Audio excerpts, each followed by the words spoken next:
Tell me what you want. This time I won't take it to the heart. Cause I know we won't make it out. I've heard it all before.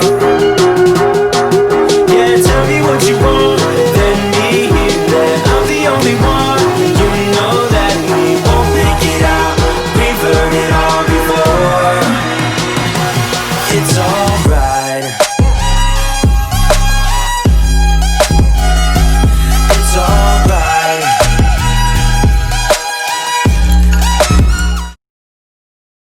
Shani muso denmisɛn ani makɔrɔba ala dangana na o ɲuman ye surukari kɔnɔna la bi an ka bi jɛmukan sigilen bɛ jumɛn de kan an ka bi jɛmukan sigilen bɛ soso de kan an bɛ kɛnɛma yan an bɛ nature la an bɛ ala tanto alhamdulillah rabbil alamina donc an bɛ nature la donc je me dis que n'an bɛ kuma soso kan an ka kɛ nature la parce que soso kɛlen bɛ ka mɔgɔw tɔɔrɔ an ka jamana kɔnɔ hali u se k'u sigi kɛnɛma a balimakɛ Edi de don u bɛ ne wele ko Dante kow bɛ yen bi dɛ wa kow bɛ yen an ka taga. Coming in, yeah, flex. I just wanna win, yeah. LABB, who we running with, yeah. 2233, I'm on 10 again, yeah. State your name, big been dope on flame. I just switched the lanes. Soso n'a bɛ fɔ ma français la ko moustique en anglais a bɛ wele ko mosquito donc bamanankan na an ko ko soso soso ye fɛn min ye fɛn ma siraninba de don donc dɔw bɛ sɔn ka su in na mɛ olu b'a fɔ ko ka kuma soso fɛnɛ kan wa an bɛ kuma soso kan bi ka d'a kan soso bɛ ka hadamadenw faga an ka jamana kɔnɔ soso bɛ ka fagali min da anw kan hali corona ma deli k'o da anw kan fɔlɔ Afrique soso bɛ ka fagali min da anw kan diɲɛ bɛɛ b'a kalama ni bana dɔ d'anw ma n'a bɛ f'o ma ko paludisme en anglais u bɛ f'o ma ko malaria n'i y'a jateminɛ soso bɛ 3000 personnes denmisɛnnin 3,000 children get killed in Africa a bɛ denmisɛnnin faga chaque 30 secondes Afrique 3000 i y'a faamu donc soso ye topiki min ye soso ye sujet min ye sujet barikalen de don soso ye sujet min ye an kan ka kuma a kan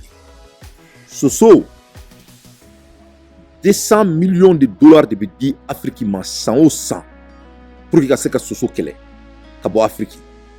mais halisa soso bɛ ka africains faga chaque 30 secondes ala bɛ kuma la heure min na sisan mɔgɔ 2 mɔgɔ 3 ɲɔgɔnna de sara ou bien mɔgɔ 4 an bɛ kuma la heure min na soso kama soso ye fɛn dangereusba de ye faamu il y a plus de 200 millions d'années d'existence soso bɛ diɲɛ kɔnɔ soso ye bagan min ye insecte min don insecte kɔrɔba de don a bɛ yen depuis au temps des dinosaures soso ye fɛn ma sirannen de soso ye mun de ye soso ye insecte de ye mun bɛ balo hadamaden jeli la o ni bagan wɛrɛw jeli soso bɛ balo fɛnɛ filaburu la o ni fruits soso cɛ ale tɛ mɔgɔ kin soso cɛ bɛ balo filaburu de la o ni yiriden o bɛ fɔ ma en anglais nectar soso muso ale de bɛ hadamaden kin soso muso balo de ye jeli ye mun a bɛ jeli min a bɛ jeli min de pour que ka se ka fan da ni soso muso ma jeli sɔrɔ ka fan da n'a ma jeli min a se ka fan da female need the blood in order to produce viable eggs that will hatch donc soso muso tuma o tuma ni soso y'i kin soso muso de y'i kin soso ye bagan min ye spécie min don a spécie ka ca fo ka dama tɛmɛ il y a plus de 3500 spécies soso spécie min bɛ diɲɛ kɔnɔ 7 o spécie sosolama de bɛ diɲɛ kɔnɔ donc soso ye fɛn ma siraninba soso yɛrɛ mosquito moustique latin de don i y'a faamu espagnol word de don a kɔrɔ tɛ dɔwɛrɛ dɔrɔn ko fɛn fitinin min bɛ pan en espagnol mosquito is a Spanish word it means little fly fɛn fitinin min bɛ pan donc o de ye soso ye donc nin de la n bɛ fɛ ka kuma soso kan parce que soso b'an ka jamana kɔnɔ bi fagali caman bɛ ka kɛ bi jamana kɔnɔ ni ne yɛrɛ dante ɲininka ni ne edi ɲininka ne b'a f'i ye fagali ba min bɛ mali la bi an bɛ ɛrɛ min na korona tɛ soso de don nɔgɔ parce que an ka santé il faut k'a kan ka priorité de ye donc soso dun filɛ nin ye c'est l'un des plus dangereux animaux qui tue dans le monde entier parce que an bɛ ka soso ko in kɛ ni kulonkɛ min kulonkɛ tɛ c'est très très très très sérieux et CDC a yira k'a fɔ centre disease département ko soso ɲɔgɔn bagan dantan fɛn mɔgɔ fagala tɛ diɲɛ kɔnɔ i bɛ soso fitinin min faga ka bila donc o de la soso y'an ka bi sujet ye soso bɛ mɔgɔ miliyɔn 1 de faga chaque année dans le monde entier according to WHO ce qui est World Health Organization hadamaden miliyɔn 1 soso bɛ de faga ka bɔ diɲɛ kɔnɔ chaque année donc o de la soso ye fɛn masirannen de ye mais soso n'a masiranya bɛɛ nafa camanba de fɛnɛ bɛ soso la diɲɛ kɔnɔ parce que soso de b'a to an ka écosystème n'o y'an ka climat ye an ka climat bɛ to niveau dɔ la niveau min na n'an bɛ se ka balo a kɔnɔ fo k'a ɲa fo k'a dama tɛmɛ donc an kan ka soso éliminer mais an mago bɛ soso fɛnɛ la mais an mago tɛ soso la a k'anw de kin an mago bɛ soso la de a ka fɛn wɛrɛw kin komi a tun bɛ dinosaures kin cogo min na o ni baganw misiw ni faliw a k'olu kin mais a k'anw to yen parce que a bɛ bana min di hadamaden ma a tɛ compter i ye faamu donc soso nafa dɔ ye mun ye diɲɛ kɔnɔ soso de b'a to yiriden bɛ balo food for many species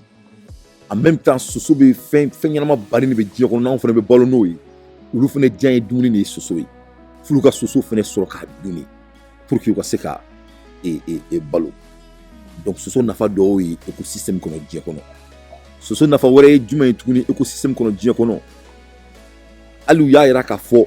ko soso bɛ se ka kɛ bana baden de fana furakɛ ye fura ye d'après les scientifiques donc recherche bɛ ka k'olu kan sisan an bɛ yɔrɔ min na parce que a yɔrɔ min bɛ mɔgɔninfin kin o yɔrɔ ninnu bɛ se ka kɛ bana juguba caman fura ye diɲɛ kɔnɔ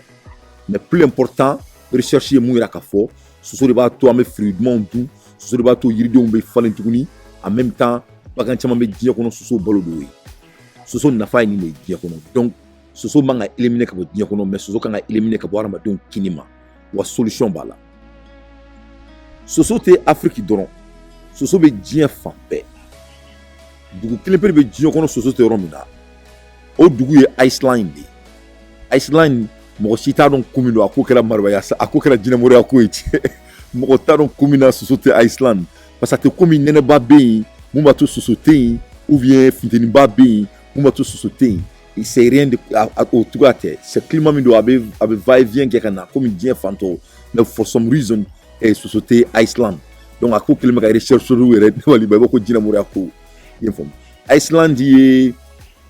ale bɛ North Atlantic yɛrɛ océan yɔrɔ de la c'est entre Greenland et Faroe Island you know Norway kɛrɛfɛla la soso tɛ o dugu kelen de la diɲɛ kɔnɔ sinon soso bɛ diɲɛ fan bɛɛ hali n'i yɛrɛ faga soso b'i ka jamana la i y'a faamu mais kunbɛcogo bɛ soso la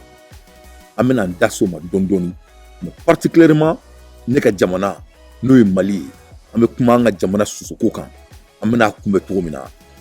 ko bɛ yen bi dɛ wa ko bɛ yen baro in bɛna se yɔrɔ dɔ ma a bɛ kɛ personnel ye mais n kɛlen bɛ k'a dabɔ a kama de c'est intentionnel parce que hadamaden n'i y'i boloden kɔni kelen ɲɛsin mɔgɔ dɔ ma i b'i jija i bɛ naani lajɛ naani ɲɛsinnen bɛ mɔgɔ min ma i yɛrɛ b'a la a tɛ f'i kɔ donc sosoko bɛ Mali la yɔrɔ min na cogo min na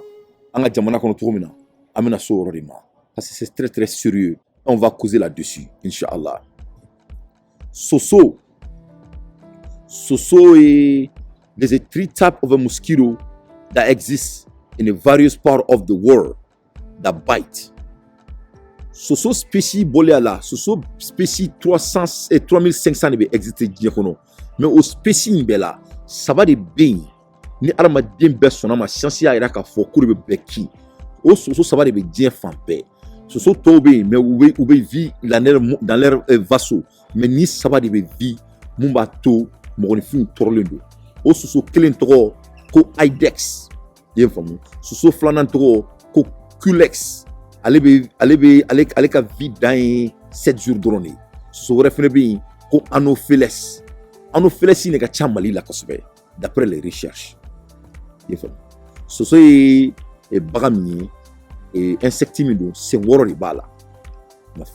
sen 6 ma fɛn de ye soso ye donc soso ma sirannen don u ye soso recherche kɛ en 1940 soso recherche kelen a yɛrɛ k'a fɔ ko soso bɛ fagali min kɛ Afrique a t'o kɛ diɲɛ fan si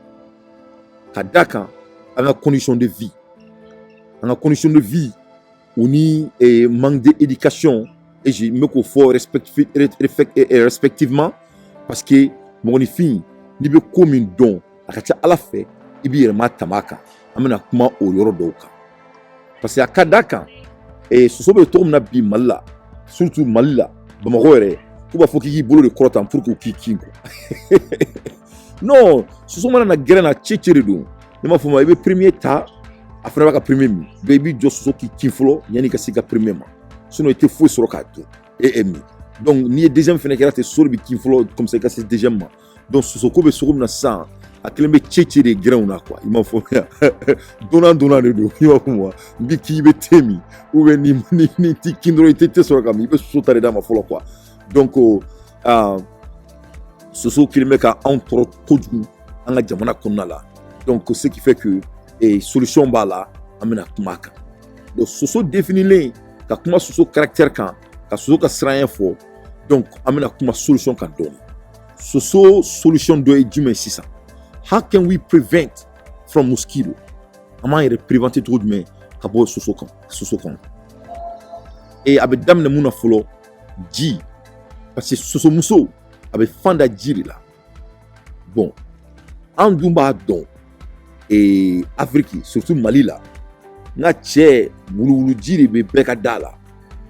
an bɛɛ bɛ tɛmɛ la diɲɛ don o don an bɛɛ bɛ don a la an bɛ don so kɔnɔ ka tɛmɛ la fo an b'an pan kunna soso ka bɔliba Afrique a dɔ ye wuluwuluji de ye wuluwuluji parce que soso ji fitinin soso bɛ fan da o de la wa a bɛ développer o de la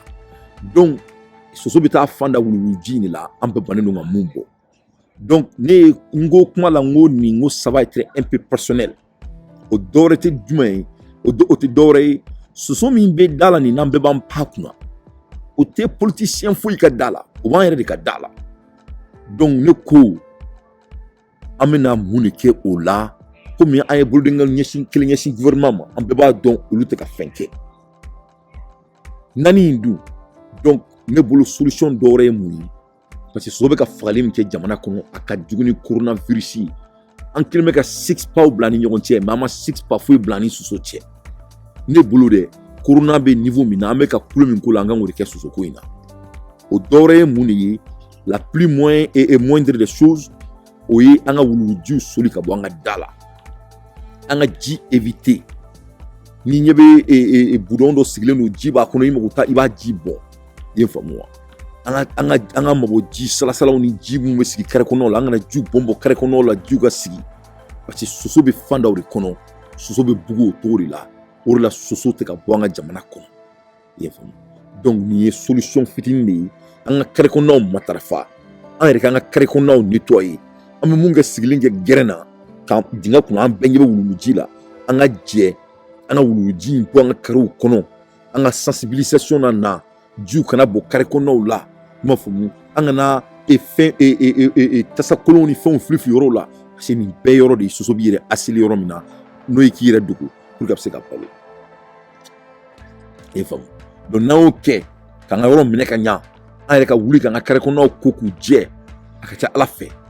camanba bɛ bɔ sosoko la inshallah soso n'an ma jiko ni wuluwulujiko ni kare kɔnɔna sanuyali k'an ka priorité ye soso bɛna maliyɛnw bɛɛ faga parce que soso bɛ ka bana min da anw ma Ala dɔrɔn de b'a dɔn parce que sosomuso filɛ nin ye aka fanda o fanda avec plus de fan kemes, plus de 100 eggs. Bon fan du nya fina ngabe da wulu jiri la. Abe da ji fitini ni la. Ibe jini mi sion no fikile me ka siga kile me ka kle flake. Ikile me ka tsani mi bla wo kono. Ni jina na ka fana so fan bo o tasa in konna la. Donc c'est très très important angan janto ji accumulation na anga sigida la pour que anga se ka soso kele. En même temps, mosquito préfère area abe yoro jume fe. Soso be mo ni fi yoro jume ki. Wa soso kumbe to wore jume. Fini fi man kadi soso. Oni poussière fene kadi soso. Donc fanga ni kunde matrafa. Et soso be mo ni fi ki I kungolo ni sene la. Mais ni fini fi man don éviter souffler la fesse ça. Parce que boni ni fitiri seradi. Ma fon oni poussière nu ko la. Donc na sera ka ni nu da fin parce que ka sababu yi nous ka en kosobe soso ko ima. Parce que à ce niveau, vraiment, ça doit faire peur tout le monde. Et tout le monde est voulu que mal do sara. Bien fameux. Et ne du maro corona parce que si ça me romna ni mo sara et kilme ko keba foko c'est intentionnel pomporolon bébé foka be corona rima. Ne ba don tiki ça ba ngo jamana la katime dien fam beka o tene ka kuma e arama dien ala tadi ni. Mais ça ba ngo jamana la kudu et ibe dien fam bela je. Et ça sous me ka Afrique. Vraiment c'est pas normal les pour sanitation de donc am se ka chamanke ni na anga gouvernement to do ko numa ay ka nga kare ko na ni to anyere info mo am munge temina anga tidaka sigi na anga barake wala am tidaka sigi sisa ro jele ne kuna no kera so so be bana min di mo ma ibai chambare be ni ko ala ka bola inshallah donc soso te jeli beki jeli préféré min kadi so gateme jeli beka o groupe sanguin O o groupe sanguin A o dia ka jeli préféré lin donc o kana e foka de mateme en même temps soso temange soso faka jeli so pour ka se ka produire soso be aka jina teke de bla en danger pour ka se ka fanda anemo na soso la diga nga mali joina avec son obsama ko so quoi non sérieusement parler avec son ma ko parce que soso alors ka vie de blanc en danger pour que ça vie et parce que ni soso qui ça aba ninge iladi faut soso ka jeli de soroka mi au bout de 3 minutes qu'on a là 3 minutes to get full you for me au 3 minutes qu'on a là 600 parce que ça ou be balo donc en fait ka soso ka système là de 600 jamana joina donc soso ba en fara kan beba ou bien amanga kare kuna nettoyer ça sérieusement ka so amam boulon ici mo shima moi parce que sombe zangela sombe burange fin là il faut donc pour le monde dingle ni ya nyesi mo rema sababu nyesi redima donc en rebna munike donc sosobe viminke pour gabolo no kana sigila ka riskita ka ijelmi pour 3 minutes il se ka fara mo bla ba sigila avec la na fara avec lui soso flena ka kikunturu parce que daji dorbe soso dakono protéine ne bola au protéine na. Et il y a plus de 100 composants qui est dedans. C'est-à-dire composants bala plus de 100 microbes différents au dadina. Donc mais dadina fait le bala bo ki na o ki la 600 obi ijeli aba ijeli bulu sira de datu. O le ta donc a siglen bila quoi. Stop your blood to a clot. Donc na dadin tu la dron ijeli bulu sira circuler be job pour 3 minutes comme ça. Donc soso siglen bila avec qui mais eta donc avec qui. Parce que avec fin de kila au fond mako enzymes est crinani soso daji crinani donc nana sigila dron avec daji ne full of insectes là à plus de 100 différents composants mais composant clé ne bala ou est crinani quoi là il faut en anglais comme anesthésia ou crinani en anglais donc crinani be soso daji là donc aba fa et la ça pour 3 minutes faut ka fa donc na fara na wula ka bila sandron do ikrinan bolina o da sa cheni mina sisa donc soso yi femi do abela jinyo kono donc soso ka kegun faut ka damatene soso ka kegun tellement ani soso fura ki la sisa et soso kana san ka foka bi kimbi anyabala amase ki ki parce que yi femi ki la yi ADN yi odeur changer parce que parfum kadaye et wosiji kadaye donc na don sanké ebe ki prévenu soso bi to avec 24 heures qui to donc et fene be nyina 600 tayi toyi donc a bɛ taa mɔgɔ wɛrɛ a bɛ taa hunting kɛ yɔrɔ wɛrɛ donc après a bɛ tila ka na tugun ka na se e ma donc soso ye surviveur de ye o mɛna diɲɛ kɔnɔ o ka kɛ kosɛbɛ sɛbɛ yɛrɛ yɛrɛ la ka soso ko in préventé ni ka nin ko in ta ni sɛbɛ ye ka d'a kan bana kunbɛn ka fisa ni bana furakɛ i y'a faamu fagali sugu min bɛ k'an ka jamana la sisan saya sugu min bɛ se ka k'an ka jamana kɔnɔ sisan banni bɛ ka kɛ diɲɛ fan bɛɛ i y'a faamu an dun b'a dɔn anw bɛɛ b'a dɔn en âme et en conscience nin tɛ dɔwɛrɛ ye problème de salubrité dɔrɔn de bɛ Mali la parce que n'i ye nɔgɔ bɔ mɔgɔ bana la bana yɛrɛ tɛ foyi ye nɔgɔ kɔ bana ye bactéria dɔrɔn de ye i bɛ diɲɛ docteur ba bɛ ɲininka bana n'est que du bactéria i y'a faamu donc dun y'a fɔ aw ɲɛna sisan soso bɛna nɔgɔ de nɔfɛ o ni ji salasala wuluwuluji min b'an ka dugu kɔnɔna la donc an bɛna an sigi sisan de wa ka gouvernement nin makɔnɔ k'o k'an ye wa ou an yɛrɛ b'an ka carré kɔnɔnaw kɛ des rues qui n'ont pas de ce genre de trucs parce que ni sosoko bɔra la sisan i bɛna ye je vous promets i bɛna ye bana kuntan fɛn b'an ka jamana kɔnɔ a bɛ ban sisan parce que n y'a f'i ye soso bɛ bana min di hadamaden ma ka ca fo ka dama tɛmɛ mais maliyɛn ka saya à 90% paludisme de don c'est sirisi de y'o yira africain ka saya tila bɛɛ ye paludisme de parce que bana min don an bɛɛ b'a dɔn afrique ni pali minɛ i bɛ yɛrɛyɛrɛ a b'i bila sigow la i se ka dumuni kɛ i bɛ ka fɔnɔ bon an dun b'a dɔn an ka condition de hôpital yi o t'o cogo la an bɛɛ b'o kalama n'an bɛ se ka mun kɛ o ye k'an ka carré kɔnɔnaw salubrité ka ji bɔ yen n y'a f'i ye soso bɛ balo ji de la soso bɛ balo wuluwuluji de la donc à partir de maintenant an bɛɛ de kan k'an sigi maliyɛnw surtout bamakɔ denmisɛnninw ka dɔn ka fɔ yan'an ka gɛrɛn sigi wuluwulujida la an k'an jija an ka wuluwuluji bɔ